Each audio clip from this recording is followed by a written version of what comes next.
संस्कृति तो प्यार सिखाने वाली है।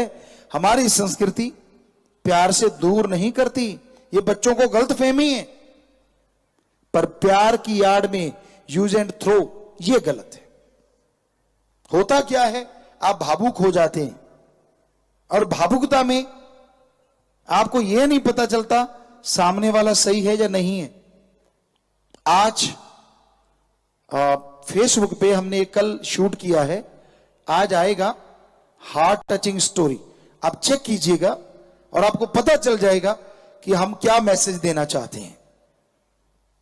फेसबुक है, इंटरनेट पे आप दोस्ती कर लेते हैं, आपको क्या पता जो चैट कर रहा है वो कौन है। वीडियो चैट करते हैं तो भी आपको क्या पता जो वीडियो के सामने बैठा है वो किस खसलत का मालिक है। हमारे पूर्वज होते थे, हमारे बुजुर्ग चेक करते थे, पता चलता था घर परिवार का। हम नहीं कहते कि आप चेक नहीं कर सकते, लड़का लड़की भी चेक कर सकते हो, पर कोई भी रिश्ता जोड़ने से पहले, थोड़ा सा भी आगे बढ़ने से पहले जरूर चेक किया करो कि जिससे आप रिश्ता जोड़ने जा रहे हो वो है कैसा। कहीं नशेड़ी तो नहीं, समाज में कहीं बदनुमा धब्बा तो नहीं। कम से कम इतना तो माइंड अप्लाई कर लिया करो। बाद में रोते रहते हो और फिर पछताए होत क्या जब चिड़िया चुग गई खेत। जब आपका इस्तेमाल ही कर लिया तो फिर रोने से क्या फायदा। इसलिए संत हर कदम पे आपके गाइड होते हैं, गाइडेंस देते हैं आपको कि बेटा इस राह पे चल और इस तरह से चल। क्यों? क्योंकि उन्होंने धर्मों को पढ़ा होता है और धर्म कभी किसी को गलत नहीं सिखा सकते। हम गारंटी देते हैं, हिंदू, मुस्लिम, सिख, ईसाई, ये 4 धर्मों को हमने रिसर्च किया और ये चारों धर्मों का एक एक शब्द हर किसी के भले के लिए है, हर किसी के फायदे के लिए है, नुकसान के लिए नहीं है। हम एक शेर कहा करते हैं, आपकी सेवा में अर्ज करेंगे। ना हिंदू बुरा है, ना ही सिख, ईसाई, मुसलमान बुरा है। ना हिंदू बुरा है, ना ही सिख, ईसाई, मुसलमान बुरा है। बुराई पे उतराए वो इंसान बुरा है। हमारे गुरुओं ने, पीर पैगंबरों ने, ऋषि मुनियों ने कुछ गलत नहीं सिखाया, कुछ गलत नहीं लिखा। आदमी की सोच गलत हो जाए तो उसकी गारंटी नहीं ली जा सकती। तो आदमी गलत हो सकता है, धर्म गलत कोई भी नहीं है, ये हम आपको गारंटी देते हैं।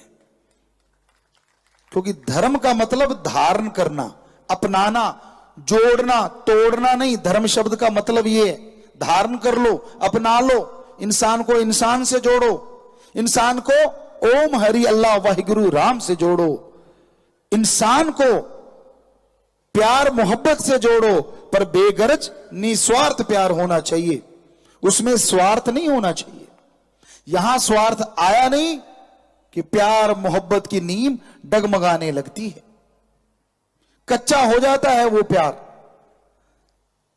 रिश्तों को निभाना स्वार्थ नहीं होता। घर का मुखिया परिवार के लिए कमा के लाता तो वो स्वार्थ नहीं है, वो कर्तव्य है, फर्ज है, वो तो निभाना है। पति पत्नी का रिश्ता है, उनका एक दूसरे के लिए कर्तव्य है, वो निभा रहे हो तो गलत नहीं है, वो गर्ज नहीं है। बहन भाई का प्यार है, वो भी एक कर्तव्य टाइप है कि आपका प्यार आपस में एक आत्मिक प्यार है, तो वो गलत नहीं है। पर जब रिश्ते नाते टूटते हैं वो बड़े दर्दनाक होते हैं। इंसान को समझ नहीं आती ऐसा क्यों। कई कहते हैं जी रिश्ते नाते कौन सा भगवान ने बनाए, इंसान ने बनाए। जरा सोचो, इंसानों में अगर रिश्ते ना होते, जो कि हमारे पीर पैगंबर गुरु पीर संतों ने बनाए हैं रिश्ते, अगर रिश्ते ना होते और पशुओं और इंसानों में फिर कोई फर्क ना रह जाता। क्योंकि इंसान औरत और मर्द के रूप में सिमट के रह जाते। अगर रिश्ते ना होते तो बर्बाद हो जाता है इंसान, पशु में शुमार हो जाता है इंसान। तो संतों ने कुछ सोच के ही रिश्ते बनाए, पीर पैगंबरों ने, गुरुओं ने। तो रिश्ते गलत नहीं होने चाहिए। और समय की कीमत जरूर जानो। समय के साथ चलते चलते ईश्वर का नाम लेते रहो, समय के साथ चलते चलते कर्तव्य का निर्वाह करते रहो, समय के साथ चलते चलते परहित परमार्थ करते रहो। दान जरूर करो, पर यहां पहले ही ढेर लगे हुए हैं, वहां नहीं।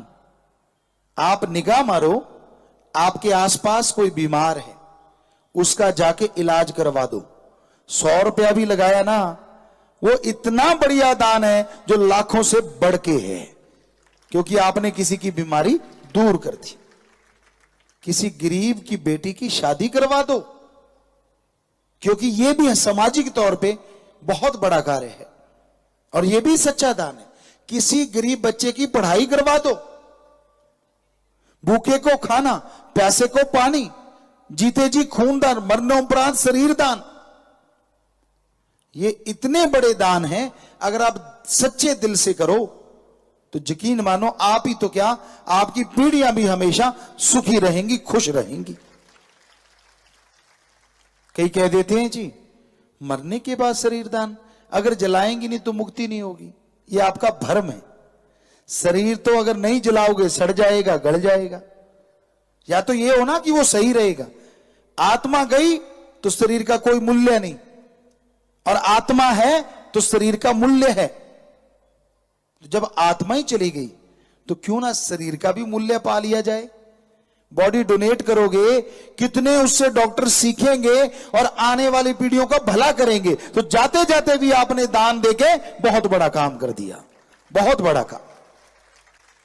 सो इस भ्रांति में ना रहो। हमारे हिंदू धर्म में लोग मिलते हैं, गुरुजी अगर मरने के बाद आंखें दान कर दी तो अगले जन्म में आंखें नहीं मिलेंगी। हैरानी होती है, जब आग में जलाते हो तब भी तो आंखों का पटाखा बोल जाएगा। आंखें कौन सा साबुत रहती हैं? ये भ्रांति है, ये सही नहीं है। मरने के बाद अगर आप आंखें दान देते हैं तो जिसके वो आंखें लगेंगी, आपकी वजह से उसने संसार देखा, उसकी सब दुआएं आपको और आपके परिवार को जरूर लगेंगी और घर में खुशियां बरकतें जरूर आएंगी। तो जीते जी दान करो, मरणोपरांत दान करो। इससे बढ़िया बात कोई और हो नहीं सकती। समय किसी का मोहताज नहीं होता, समय किसी का गुलाम नहीं होता। आप जानते हो दुनिया में आज जिनका धनाड़ों में नंबर है, कभी वो लोग मजदूरी किया करते थे, एक समय की रोटी के लिए भी तरसा करते थे, और आज उनके नीचे इतने लोग हैं, काम करने वाले लाखों में, जिनका वो पेट भरते हैं और खुद अमीरों में शामिल हो गए। समय ने करवट बदली। जो राजा महाराजा थे नामो निशान मिट गए, औलाद के लिए तरस रहे हैं, ऐसा हमने देखा है। और जो बिल्कुल गरीब होते, जिन पे जुल्म हुआ करता था, वो राजा भी हो चुके हैं। बहुत दुनिया में ऐसा हो रहा है। तो समय कब किसी का गुलाम हुआ ऐसा सुना नहीं। समय एक जैसा भी नहीं रहता। कभी आपको परेशानियां हैं, मुश्किलें हैं, तो टेंशन क्यों लेते हो? राम का, परमात्मा का, ईश्वर का नाम लो, अल्लाह की भक्ति इबादत करो, राम का नाम लेते हुए आगे बढ़ो। यकीन मानो समय बदल जाएगा और आपकी तकदीर बदल जाएगी। मालिक की रहमत जरूर होगी। नेगेटिविटी का शिकार मत हुआ करो। मैं नहीं कर सकता, मेरे से नहीं होगा। ये क्यों करते हो आप? जो आपसे पहले कर गए वो भी मां के गर्भ से पैदा हुए थे, आपसे पहले कर गए वो भी इंसान थे और आप भी इंसान हैं। जब वो कर गए तो आप क्यों नहीं कर सकते? इसलिए टेंशन ना लिया करो। अगर टेंशन लेने से काम सफल हो तो सारे परिवार को टेंशन दे दो कि आओ भाई कुर्सी लेके बैठ जाओ, सारे टेंशन करो, शायद मेरा काम सही हो जाए। हो जाएगा क्या? नहीं होगा। इसलिए टेंशन तो करनी नहीं चाहिए, बस कर्म करते जाओ और ईश्वर परमात्मा का नाम लेते जाओ।